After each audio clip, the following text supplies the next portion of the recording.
చేయాలి. ఇంకా ఇలాంటి వ్యక్తికి ఆయన మౌనం నన్ను ఇలా రోడ్ల మీదకి వచ్చి ఇలా మీ దగ్గరికి ముందుకు నుంచోబెట్టింది. అంటే అంటే అంటే ఆయన ఏంటంటే చెప్తారు, ఆయన మౌనం అంటే రమణ మహర్షి నుంచి బాగా నేర్చుకున్నట్టున్నారు. మౌనం అన్నిటికీ సమాధానం. సో నాకు మనస్ఫూర్తిగా ఈ స్టార్ కాస్టింగ్ ఒకటి అంటే నా చిత్ర పరిశ్రమ మీద ఎందుకు ఇంత గౌరవం అంటే మనందరం కులాల మీద, మతాల మీద, ప్రాంతాల మీద, భాషల మీద కొట్టుకుంటూ ఉంటాం. But any film industry take in this world, especially Indian film industry, దీనికి there is no caste discrimination, there is no region discrimination, there is no religion discrimination, nothing. It's purely your creative potentiality, purely your creative ability. నువ్వు చిరంజీవి గారి తమ్ముడు కావచ్చు, చిరంజీవి గారి కొడుకు కావచ్చు, లేదంటే ఇంకొకళ్ళు అబ్బాయి కావచ్చు, మేనల్లుడు కావచ్చు, ఇట్ డజంట్ మ్యాటర్. నీకు టాలెంట్ లేకపోతే నువ్వు నిలబడలేవు, నీకు సత్తా లేకపోతే నువ్వు ఇక్కడ ఉండలేవు. అది నా కొడుకైనా సరే. ఇట్ ఆల్ డిపెండ్స్ నీకు ఎంత టెనాసిటీ ఉంది, ఎంత పర్సీవరెన్స్ ఉంది, ఎంత నిలబెట్టుకోగలవు, ఎంత నిలదొక్కుకోగలవు, ప్రతికూలతలు ఎంత బలంగా నిలబడగలవు. ఒక నిర్మాత సినిమా తీయడం అంటే ఒక యజ్ఞం చేయడం లాంటిది. తిట్లు తినాలి, ఇబ్బందులు పడాలి, అన్నీ పడిన తర్వాత ఫైనల్ డబ్బులు మిగిలితే కూడా లేదు తెలియదు. ఇలాంటి పరిస్థితుల్లో నాకేమనిపించిందంటే ఈయన పడ్డ కష్టం చెప్పాలనిపించింది ఈ రోజున. ఈ ప్రెస్ మీట్ తాలూకు ముఖ్య అంశం ఒక చిన్న స్థాయి నుంచి వచ్చిన వ్యక్తి నిర్మాతగా ఎదిగి ఆయనకున్న పాపం ఆయన మంచితనం ఆయన్ని శాపంగా అవ్వకూడదని చెప్పి ఒక ఉద్దేశంతో ఆయన మంచితనం చెప్పాలి, ఆయన ఒక మంచి సినిమా చేశారని చెప్పడానికి నేను ఈ రోజున మీ ముందుకు వచ్చాను. ఎందుకంటే నేనేం నమ్ముతానంటే సినిమా బాగుంటే ఎలాగో చూస్తారు, దీని గురించి చెప్పక్కర్లేదు. సినిమా బాగాలేకపోతే ఎలాగో చూడరు, మీరు ఎంత పబ్లిసిటీలు చేయండి ఇవన్నీ అనుకోండి. అందుకే నేను పెద్ద ఎక్కువ మాట్లాడడానికి ప్రయత్నం చేయను. కానీ ఈ పర్టికులర్ రోజు మటుకు, ప్రత్యేక ఈ రోజు మటుకు ఆయన పడ్డ కష్టం ఈ సినిమాకి, అలాగే ఒక్కొక్క కాస్టింగ్ ఆయన చేసింది, దీనికి నేను కృషి గారిని కూడా చాలా మనస్ఫూర్తిగా అభినందిస్తున్నాను. ఎందుకంటే ఆయన కూర్చున్నప్పుడు ఎంతమందిని పెట్టాం, ఒక ఔరంగజేబ్గా మిగతా నటులు ఒకళ్ళిద్దరు యాక్టర్స్ని పెట్టి కూడా ఒకళ్ళ చేత యాక్ట్ చేయించాం ఒకళ్ళ చేత. కానీ Bobby Deol so apt for Aurangzeb, ఎంత కన్విక్షన్తో చేశాను. అప్పటికి ఆయనకి ఇంకా ఆయన చేసిన హిందీ సినిమాలు కూడా రాలేదు ఇంకా ఆయనకి. ఎంత కన్విక్షన్తో చేశారంటే నాకు నిజంగా ఆయనతో యాక్ట్ చేయడం చాలా ఆనందాన్ని ఇచ్చింది. సో అలాంటి బాబీ డియోల్ గారిని మొత్తం pan India, Manoj Paramahamsa was roped in last. ఇంకా సినిమా ఎట్లా మనం అయిపోవాలి, నేను పాలిటిక్స్కి వెళ్ళిపోయిన తర్వాత డిప్యూటీ సీఎం బాధ్యతలు తీసుకున్న తర్వాత అందరికీ అయిపోయింది, ఇంకా సినిమాలు చేయలేడు ఇతను, ఎలా చేస్తాడంటే నాకు తెలుసు కష్టం అని.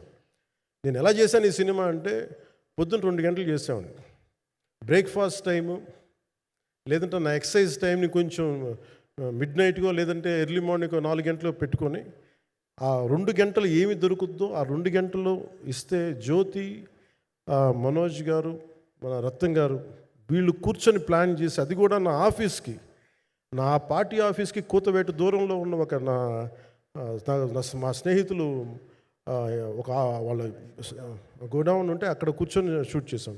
ఎంత మండుటెండ అంటే అసలు దాంట్లో కూర్చొని మ్యాట్ వర్క్ చేసి మీరు ఫైనల్ రిజల్ట్స్ చూస్తే ఇది ఇక్కడ చేశారంటే అంత ఆశ్చర్యం అనిపిస్తుంది. Hats off to Manoj Paramahamsa గారు.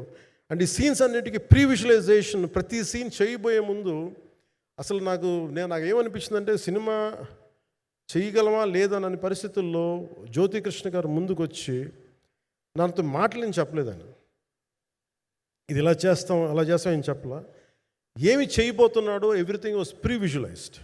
ఈ సీన్ ఇలా ఉండబోతుంది, ఈ చేయబోయే సీన్ ఇలా ఉన్నది.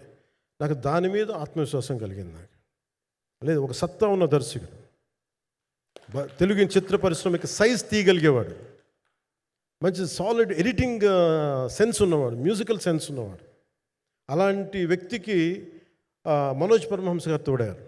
వీళ్ళిద్దరు కాంబినేషన్లో రత్నం గారి అనుభవంతో ఈ రోజున ఒక మంచి ప్రోడక్ట్ అయితే తీసుకొచ్చాం. ఇది ఎలా ఉంటుంది, ఎలా ఉండబోతుంది, ఎంత హిట్ అవుతుంది అనేది ఇది సంపూర్ణంగా ప్రజల చేతిలోనే ఉంటుంది. అది ఏ స్థాయిలో ఇది ఉంటుంది అనేది అది ప్రజలు చెప్పాల్సింది తప్ప అది నేను చెప్పుకునేది కాదు.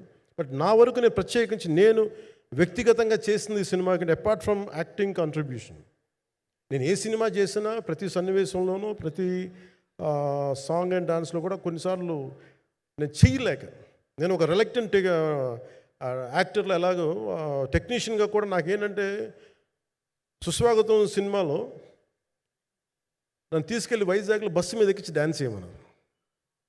చచ్చిపోయాను డ్యాన్స్ ఇలాగా. ఇంకా మిగతా వాళ్ళకి ఎంత తేలికైన డ్యాన్స్ నాకు చేయాలంటే నేను గింజుకుపోయి నేను అనుకున్నాను ఈరోజు ఇంక సినిమాలు మానేస్తాను చెప్పి మౌదినికి ఫోన్ చేసి కూడా చెప్పాను, చాలా పర్యాలు చెప్పాను. అలాంటి అందుకని నాకేంటంటే సాంగ్ అండ్ డ్యాన్స్ కూడా నేను ఎలా చేయగలను దానికి అనుకుగా నేను ఎత్తుక్కుంటాను.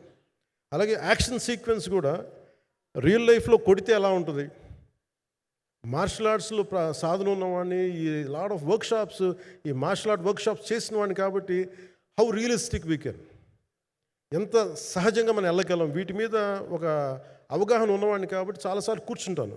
కానీ ప్రత్యేకించి ఈ 20 minutes లాస్ట్ సీక్వెన్స్ ఇది 2 partsగా ఎలా అయింది అంటే ఒరిజినల్ థాట్ క్రిష్ గారి దగ్గర నుంచి వచ్చినప్పుడు ఇట్ వాస్ క్వైట్ లాంగ్. ఒక నిర్ణయం ఈ సినిమా ఒక పాటలో అవుద్దని అనేవాడు మొదటి నుంచి. బట్ లేటర్ వాళ్ళు డిసైడ్ చేసుకొని ఒక టైంలో ఇది అవ్వదు, we want make it as 2 parts అనుకున్నప్పుడు ఎక్కడికి వచ్చి ఆగిందంటే ఈ క్లైమాక్స్ దగ్గరికి వచ్చి ఆగింది ఫస్ట్ పార్ట్. సో చెప్తున్నప్పుడు నాకేమనిపించిందంటే how else we can take it, how else we can scale it up. So దానికి నేను కూర్చొని నాకున్న ఈ మార్షల్ ఆర్ట్స్ కానీ బేసిక్ యాక్షన్ కొరియోగ్రఫీ నా ప్యాషన్ కాబట్టి ఈ పర్టికులర్ డ్రామా, ఈ పర్టికులర్ దాంట్లో ఏంటంటే మొఘల్ టైమ్స్లో ప్రతి ఒక సగటు భారతీయుడు అనుభవించిన బాధ అది.